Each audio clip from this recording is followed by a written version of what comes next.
बिल्कुल, जैसा कि आप बता रही थी कि आरईसी और पीएफसी में अच्छा खासा मूव देखने को मिल रहा है आज के सत्र में। साथ ही आरईसी तो 4.5% तेज होकर कामकाज कर रहा है। दरअसल रिपोर्ट है एमके की, और आरईसी और पीएफसी दोनों को ही बाई की कॉल दी है। साथ ही टारगेट प्राइस की बात करें तो पीएफसी का टारगेट प्राइस 600 रुपये प्रति शेयर कर दिया है, वही आरईसी का 650 रुपये प्रति शेयर कर दिया है। पीएफसी पर एमके को 30% का अपसाइड पोटेंशियल नजर आता है, वही आरईसी में 25% का अपसाइड पोटेंशियल इस पर्टिकुलर काउंटर में एमके को नजर आता है। कारण क्या है? तो सरकार देखिए कैपेक्स बढ़ाएगी, जनरेशन, डिस्ट्रीब्यूशन इस पर सरकार खर्च करेगी, ट्रांसमिशन पे भी सरकार खर्च करेगी। साथ ही इस सेक्टर में स्टेबिलिटी लाने के लिए सरकार रिफॉर्म्स पर भी काम करेगी, जो एक पॉजिटिव ट्रिगर साबित होगा दोनों ही स्टॉक्स के लिए।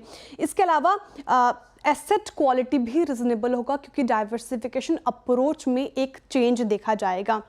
वैल्यूएशन हाई है बिल्कुल, लेकिन इसके बावजूद भी ये बाइंग के लिए अनुकूल बने हुए हैं, फर्म का ऐसा मानना है।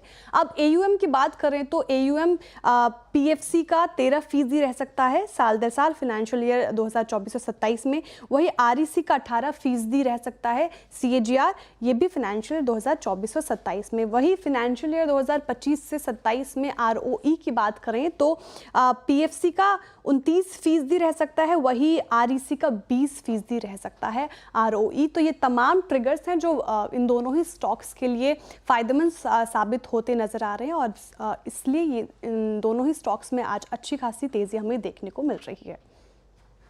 ओके, तो ये बात हुई पीएफसी और आरईसी की। दोनों स्टॉक्स में मोमेंटम स्ट्रांग। पीएफसी पर एमके का मानना है 600 तक जा सकता है, और आरईसी पर एमके का मानना है कि 650 तक के टारगेट देखने को मिल सकते हैं। और अगर आप एनबीएफसी पीएसयू बास्केट को देखेंगे तो इन दोनों ही स्टॉक्स ने कंसिस्टेंट आउट परफॉर्मेंस दिखाई है। एक स्टेलर रनअप के बावजूद भी स्टीम बाकी है, ऐसा एमके को लगता है।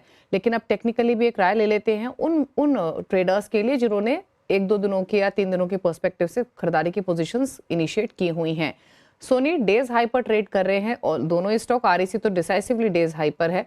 क्या टारगेट्स आज के लिए, अगले 1 से 2 दिनों के लिए उन ट्रेडर्स के लिए जिनके पास पोजीशंस हों? दीपाली जी, आरईसी आज अपने 2050 एक्सपोनेंशियल मूविंग एवरेज को क्रॉस किया है। डेली चार्ट्स पे वॉल्यूम्स काफी स्ट्रांग है, फ्रेश पोजीशंस यहाँ पे बन रही है लॉन्ग्स की तरफ।